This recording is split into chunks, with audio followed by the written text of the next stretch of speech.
Hi everybody, it's Suzanne Evans here, and I thought that we would send a video newsletter this week, do something a little different, shake things up. I am actually, as you are watching this, on vacation, and I suggest that you all do it frequently, regularly, in a committed way. I'm in Napa, so I could very well be drunk while you're watching this because I'm doing some wine tasting, or definitely at least having a great spa treatment or enjoying some wonderful food.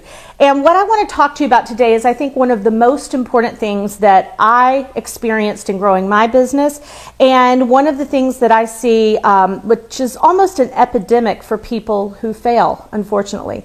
And that is that instead of being themselves, instead of seeing how they can take their life experiences, how they can take the threads of what has happened to them, you know, Ian Van Sant says, without a test, there is no testimony.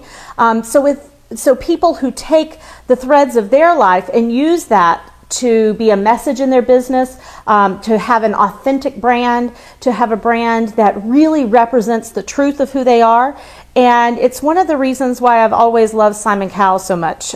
He has a phenomenal brand. People have thought, gosh, how did he create himself? How did he become kind of a sensation? Was it American Idol? Was it his producing skills? Was it his connections?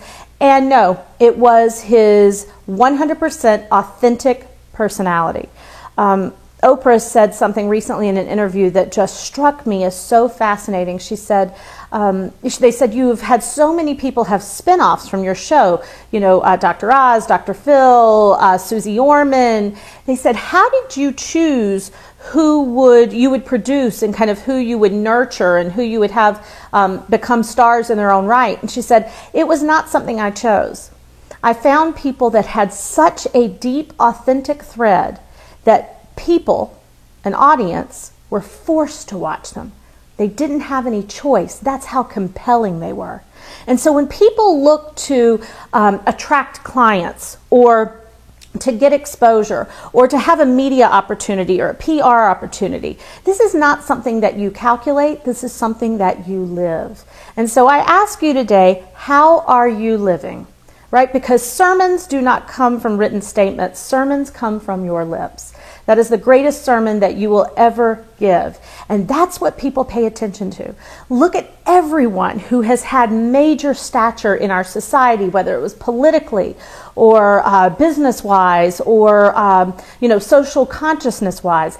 They have been people that have taken something that was so meaningful to them that they were willing to look like a fool to share that message, or they were willing to do whatever it takes to get that message out. And quite often people think that best business plans come in strategy, and I believe in strategy, and I have strategy for my business, and I certainly help my clients create strategy. But the greatest plan you can ever have is to make decisions that come from your best intuition, to make decisions that come from that deep center place. I say it's somewhere between your large intestines and your heart. And it comes from that deeply soulful place where you know that even if it doesn't work out, even if you don't make $1 million doing it, when you come to the end of your life, you will have left a legacy that matters, and you will have shared a message that really touched people. So I believe in point of view. Every single one of you has a point of view. Some of them are from a place of kindness and softness, and some of us have point of views that come from a place of irreverence and pointedness. I think maybe Simon Cowell and I might be brothers or cousins, and some of you come from an academic place. Some of you come from an emotional place, but everybody has a point of view. And nothing works in your business until you embrace your point of view.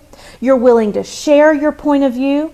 You write newsletters and do videos and create events and sell products that so represent exactly who you are, what you believe, and what you have to say. That's all that really matters. That's how you make $1 million business.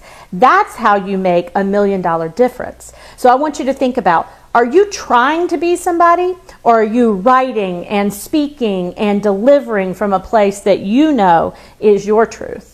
So this message isn't meant to be an airy-fairy message about a soulful, conscious, authentic place. It's meant to be a message that actually may scare you a little bit. It may scare you because you know that you are hiding something that the world needs to learn from. And when you are willing to bring up and bring forth what it is you're most scared for people to know, that's what you were put on this earth to teach.